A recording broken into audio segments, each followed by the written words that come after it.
AK, what are we going to do about Nebraska baseball? Ay, ay, ay, ay, ay, ay, ay. I'll tell you what. Yikes! And I get it. This That's their is first midweek loss, but that's amongst a lot of conference losses. So there's no solace in the good start yeah, to and yeah, midweeks. no, and yeah, there's concern and no question, and you know, the pitching has been so inconsistent as well as the hitting. So you got to get something on. You know, if one of the two things are on board, then it's one thing. But man, when both your pitching and your hitting has been so inconsistent, I don't know. And then, oh, by the way, here, this will get you back on track. Only fifth-ranked Oregon State is coming to town, but maybe in a weird way, maybe this is what they need. They need to play a top team in the country at home in front of big crowds, and maybe this will start them. I don't know. I'm trying to stay positive about this team because we still got a long way to go. It's a lot of baseball left, but whew, early returns are not positive for the Big Red. Yeah, they hit a lot of balls hard last night. So I was like, oh, offense is showing life. But, then the pitching got away from them.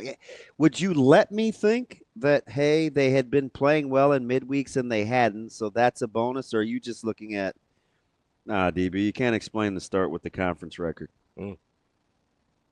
Yeah, I mean you can't. Yeah, I don't think you can explain the start with the conference record because the midweek games are one thing, and when you say they played well, they won at Pepperdine, which is fine. I mean Pepperdine is down this year and what have you, and yeah, they did beat Wichita State, which is good.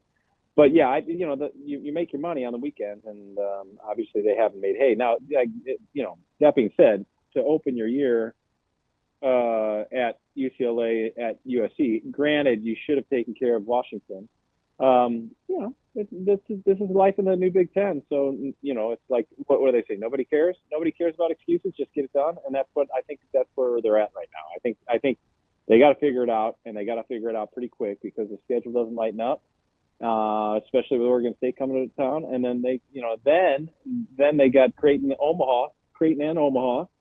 Uh, before Rutgers and Iowa. So, there's a chance to get this train rolling if they get it on the right track. Yeah, it's interesting. If I don't know if they can continue to swing the sticks, because it was just one real night where they were hitting the ball in the screws, but they're going to have their hands full with this Oregon State staff. So I don't even know if that I should let that be a barometer. Yeah, it is a tough deal. And I understand that this goofy Big Ten schedule, like, it just doesn't seem weird that Oregon State's coming to town, especially after Yeah. playing USC, UCLA, and Washington on consecutive weekends. It's like, now we're going non-con against the Pac-12 team after we just played three big or Pac-12 teams. It's just a weird. It's a weird. Like I'm so confused these days with conferences and what have you. It's a strange deal. But yes, going up against the Beaver pitching is not going to be an easy chore, no question. And quiet, but not quiet. Coach Hoiberg loses one off his staff as Coach Howard takes a job with NC State. Do you get the sense, or I mean, are you just kind of moving on that this appears to be for tenure's sake?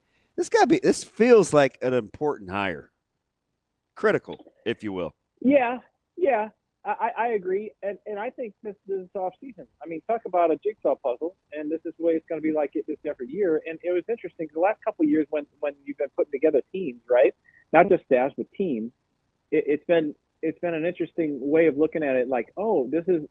I was questioning internally, like, man, you're going to try to blend all these new faces from new places in Lincoln and try to get a cohesive unit. And yeah, it worked really well a couple years ago. Last year, the results were mixed. But the thing that I took away from it is they were kind of ahead of the curve because every team is going to be doing that this year, and from now on with this portal stuff.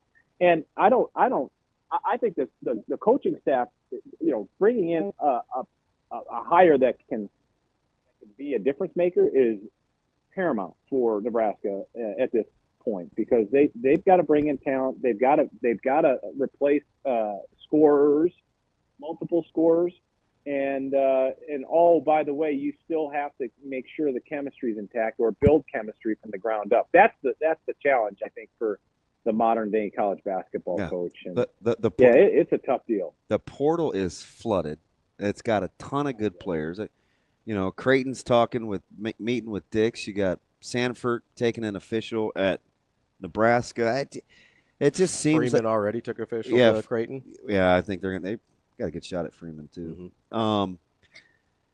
AK, it just seems like you got to get while the getting appears to be relatively good, and make sure you have the budget for it, right? Yeah, that's the part. That's the part I don't worry about. If a guy's on deck and they need him, they'll figure it out. Sure, and I get, I'm fascinated by this 20.5, and what the breakdown will be. Yeah, and then furthermore, you count down April 7th? I don't think we're gonna know. Well, I don't think we're going to have a budget in front of us. We're not going to have line items in terms of who gets what. But I do think it's interesting to see how each school prioritizes the pie, right? Who gets the biggest slice? And I do wonder where Nebraska basketball falls in that grand scheme, right? So, and I know above and beyond the 20.5. There's still NIL opportunities, but there's more gymnastics you have to, there's more hurdles to jump over to make those deals happen. So, the money part of it, I just think it's just a new day and age, and I think that a lot of these players are going out there not necessarily worrying about the right fit, they're worrying about the right amount. You know what I mean? So, what Nebraska is willing to offer is one part, but let's see if they can bring in the right pieces. Andy, I do wonder, as you kind of look at the landscape of Nebraska basketball, how much do you think one assistant coach hire can actually impact the overall direction of the program? Well, it can, and it can to a point, but the bottom line is this. Oh, it can. I mean, right? if it's a guy like Murphy or Huss or somebody, it's like it's huge. So it's all relative. Well, yeah. Look down the street. Still got the same head coach. Coaches.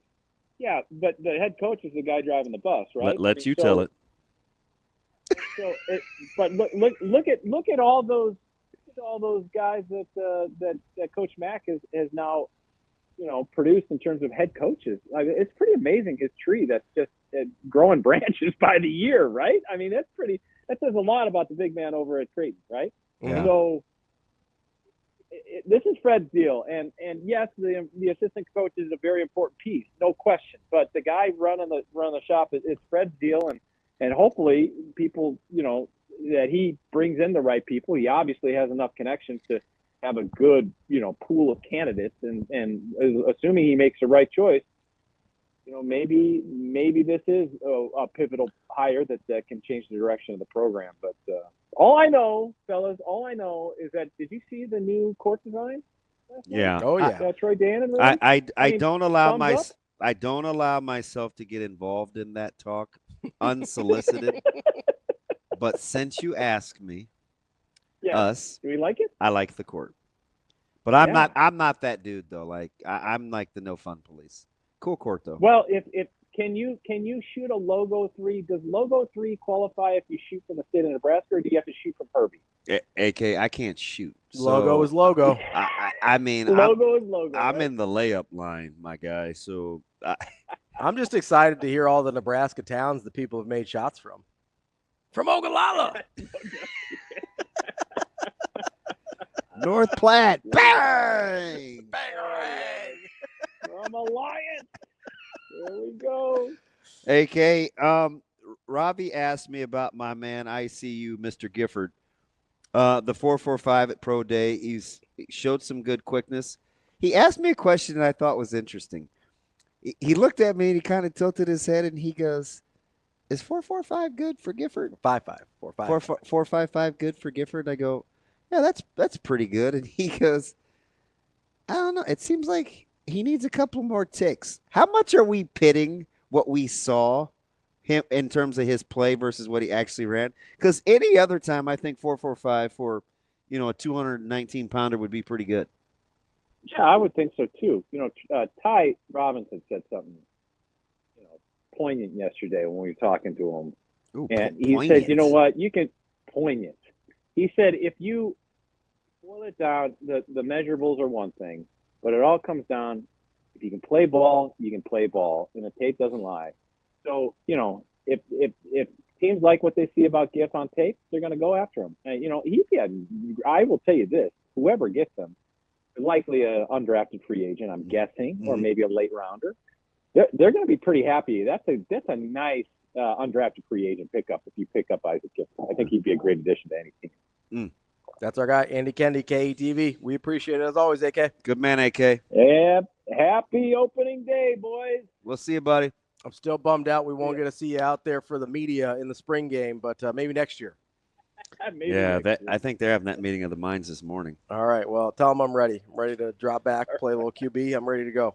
All right. Andy, we appreciate it. We'll talk to you later. See ya.